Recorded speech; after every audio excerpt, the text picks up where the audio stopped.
আমাদের দেশেই রয়েছে হাড় হিম করা ভুতুড়ে সমুদ্র সৈকত। রাত নামলে ঘটে ভয়ঙ্কর ঘটনা।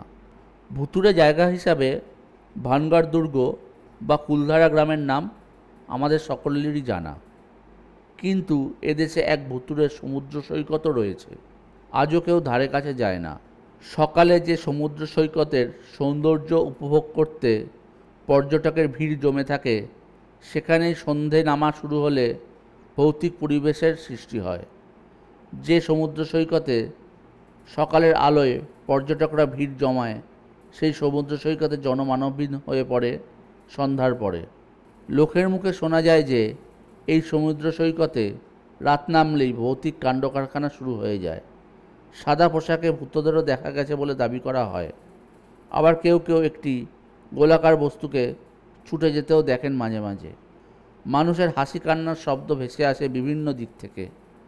এছাড়াও এমন নানা ভৌতিক কাণ্ড হয় যা উপলব্ধি করা যায়, লিখে প্রকাশ করা যায় না বা বলে প্রকাশ করা যায় না।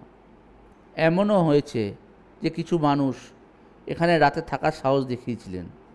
স্থানীয়দের দাবি, সকালে হয় তাদের দেহ পাওয়া গেছে বা বেঁচে গেলে এমন ভয়ঙ্কর অভিজ্ঞতা হয়েছে তাদের, যা বলে বোঝানোর নয়।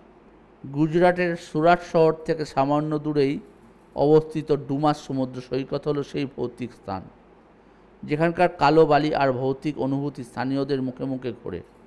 আজও এখানে সন্ধ্যা নামার পর কেউ থাকে না। স্থানীয়রা বলেন এখানে একসময় হিন্দুদের দাহকার্য হতো।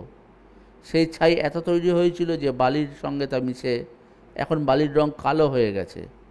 সেই আত্মারাই এখনও আজও ঘুরে বেড়ায় রাত নামলে।